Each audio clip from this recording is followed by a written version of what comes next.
আসসালামু আলাইকুম viewers, welcome back to my channel. Viewers, আজকে আমি মরিচের খুবই ইউনিক একটি নাস্তা আইটেম নিয়ে হাজির হয়েছি। তো এই নাস্তা আইটেমটা কিভাবে তৈরি করা যায়, লেটস সি। ভিউয়ার্স, নিয়ে নিয়েছি আমি দুটি মরিচ। এগুলি মূলত হাইব্রিড মরিচ, তাই এগুলো এত বড় হয়ে থাকে। অনেকটা এটার স্বাদ ক্যাপসিকামের মতো খেতে। তো এগুলোকে আমি কেটে নিচ্ছি পাতলা পাতলা করে। আর তাছাড়া এই মরিচগুলো তেমন একটা ঝাল হয় না। ভিউয়ার্স, দেখুন মরিচটাকে আমি কেটে নিয়েছি এভাবে। এখন ভিউয়ার্স, আমি একটি ব্যাটার তৈরি করে নেব। তার জন্য একটি বোলে অ্যাড করে দিচ্ছি বেসন, দিয়ে দেব চালের গুঁড়া, দিয়ে দেব স্বাদ অনুযায়ী লবণ।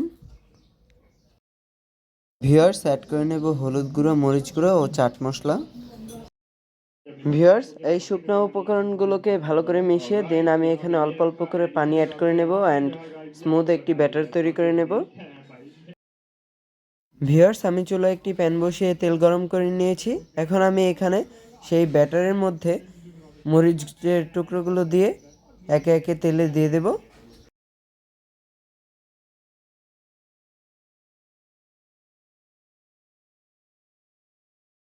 ভিউয়ার্স, এগুলোকে আমি ফুল আঁচে ভেজে নিচ্ছি। পাকোড়াগুলো ভাজা হয়ে গেছে, এখন আমি নামিয়ে নিচ্ছি একে একে।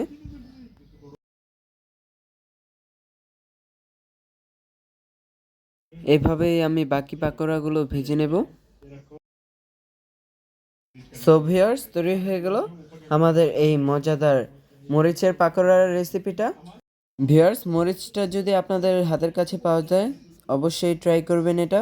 এটা এতটা ঝাল না, তাই বাচ্চারাও খেতে পারবে চাইলে। আপনারা চাইলে এটাকে ভাতের সাথে সার্ভ করতে পারেন, এমনকি সন্ধ্যায় চায়ের সাথে কিংবা মুড়ির সাথেও সার্ভ করতে পারেন, এভাবেও খেতে পারেন। তো আপনাদের কাছে যদি রেসিপিটা ভালো লেগে থাকে ভিডিওটাতে লাইক করবেন, বেশি করে শেয়ার করবেন ভিডিওটা। সবাই ভালো থাকবেন।